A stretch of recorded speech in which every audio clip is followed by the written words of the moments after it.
नमस्कार, मैं डॉक्टर अतुल मिश्रा। आप सभी को दीपावली की शुभकामनाएं।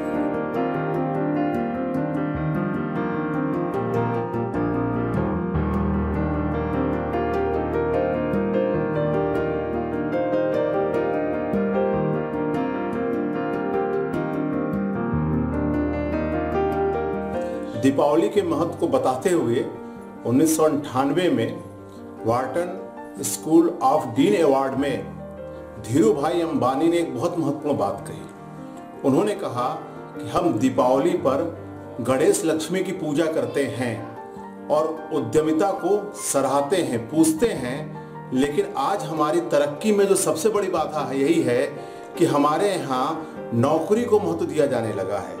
अफसरशाही जो अंग्रेजों के शासनकाल के दौरान जो सम्मानित पद बन गया, उसने हमारी उद्यमिता को मानसिक रूप से नष्ट कर दिया है। इसलिए देश तभी तरक्की कर सकता है जब हम उद्यमिता को सराहें। तो दीपावली का मौका इस बात का भी संकेत देता है कि उद्यमी बने, जोखिम उठाएं, लेकिन उद्यमी बने, आत्मनिर्भर बने, तब हम शायद चीजों का और बेहतर ढंग से अपने देश का विकास कर सकते हैं। आइए इस बात को थोड़ा सा और सरलता से समझते हैं। भारत सोने की चिड़िया कब कहा जाता था? भारत सोने की चिड़िया तब कहा जाता था जब वह व्यापार में सबसे आगे था। व्यापार में पकड़ होने की वजह से हमारा देश कहते हैं कि सोने की चिड़िया में तब्दील हो गया था। और कार्ल मार्क्स ने भी ये कहा था, एक अपने उद्धरण में कहा कि आप एक सिक्का कहीं भी डालिए, देश संसार किसी भी कोने में एक सिक्का डालिए तो वो कुछ समय बाद आपको भारत में मिल जाएगा। यह एक प्रतीक था हमारे व्यापारिक उद्यमिता का। और धीरे धीरे क्या हुआ, जैसे मैं कह सकता हूं कि जब अंग्रेजों का शासनकाल आया तो अंग्रेजों के शासनकाल में ये माना गया कि जो अंग्रेजों के यहाँ काम करेगा, जो अंग्रेजों के यहाँ नौकरी करेगा, नौकर होगा, उसका समाज में सम्मान बहुत बढ़ने लगा। इतिहासकार इसे बाबू संस्कृति कहते हैं। और आजादी के बाद भी वो परंपरा बनी हुई है। इसलिए अगर कोई सरकारी नौकरी कर रहा है या फिर कोई व्यापार छोड़कर नौकरी की ओर प्राथमिकता दे रहा है तो उसे सम्मान के दृष्टिकोण से देखा जाता है, जिसका दुष्परिणाम क्या हो रहा है कि हमारे यहाँ उद्यमिता को महत्व कम मिल रहा है। बहुत कम बच्चे ऐसे होते हैं जो कहें कि यार मैं पढ़ लिख रहा हूं इसलिए कि एक दिन मैं अपना व्यवसाय शुरू करूंगा।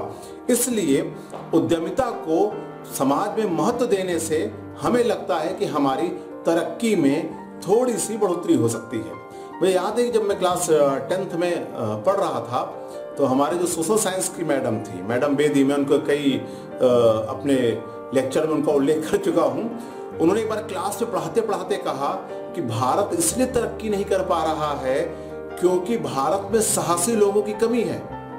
अब भाई मेरे ख्याल में 9-10 क्लास का मामला, मुझे भी गुस्सा आया। हमने कहा मैडम बहुत सारे लोग हैं जो सीमा पर अपनी जान दे देते हैं लड़ते हुए।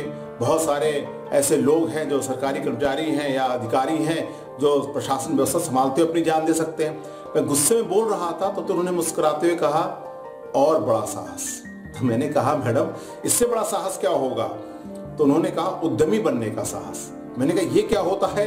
उन्होंने कहा उधार लेना बैंक से, लोगों को रोजगार देना, आपके भरोसे जो है कई लोगों की जीविका निर्भर हो, तो ये साहस आना चाहिए। फिर उन्होंने भारत का मैप निकाला और मैप निकालने के बाद उन्होंने दिखाया कि जो प्रदेश जैसे यूपी, बिहार, इन सब प्रदेशों के बारे में कहा कि यहाँ पर ज़्यादातर जो उद्यमिता के बजाय यहाँ नौकरी को महत्व दिया जाता है। उन्होंने महाराष्ट्र, गुजरात और अन्य अलग अलग राज्यों के बारे में बताया। फिर उन्होंने दुनिया का मैप भी निकाला और अलग अलग उन्होंने उदाहरण से इस बात सिद्ध करने को चाहा कि बचपन से यह भी बच्चे को सिखाना चाहिए कि वो नए चीज़ों को सीख कर नवाचार के माध्यम से अपने को उद्यमी बना सकता है।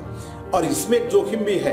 पहला जोखिम तो ये रहता है कि सरकार की जो नीतियां हैं, या जो ना कि बहुत देश आज़ाद हो चुका है लेकिन अभी भी सरकारी तंत्र इस तरह से दखलंदाजी करता है कि कोई अपना व्यवसाय शुरू करना चाहता है तो बहुत तरह से उसे समस्याएं आती हैं।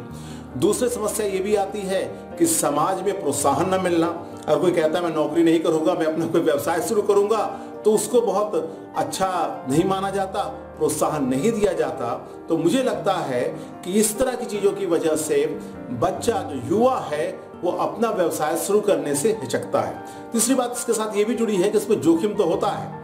इसीलिए अगर आप देखें कि स्टीव जॉब्स ने एक बार कहा भी था कि भाई जोखिम तो रहेगा उद्यमी बनने में, और जोखिम इतना बड़ा होता है कि मैं जिस कंपनी में था, जिस कंपनी एप्पल में था, जिसको मैंने बनाया, उसी से मुझको हटा दिया गया। लेकिन उद्यमी का जो महत्वपूर्ण लक्षण ये होता है कि जीरो पे आने के बाद फिर से ABCD से अपनी कहानी शुरू कर सकता है। इसलिए जितनी मात्रा में जोखिम होता है उतनी मात्रा में भी आगे बढ़ने की संभावना होती है। तो इस दिवाली के मौके पर मैं सिर्फ इस बात को कहना चाह रहा हूं कि अगर हम उद्यमी बनना चाहें तो उसके लिए हमें रास्ते तलाशने चाहिए, जो योजनाएं चल रही हैं उनका सहयोग लेना चाहिए, और सबसे अधिक जो है हम परिवार में, समाज में ऐसे लोगों को प्रोत्साहित करना चाहिए जो अपनी उद्यमिता से आगे बढ़ना चाह रहे हैं। और पुरानी लाइन अधम चाकरी वाली बात को दोबारा मैं यहाँ कहना चाहूँगा, प्रोत्साहन इस तरह होना चाहिए कि वो उद्यमिता से आगे बढ़ सकें।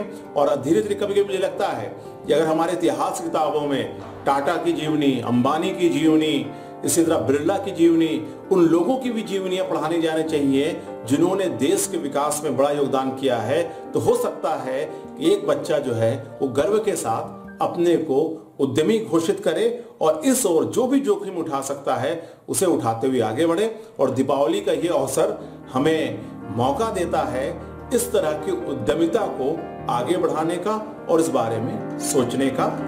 धन्यवाद।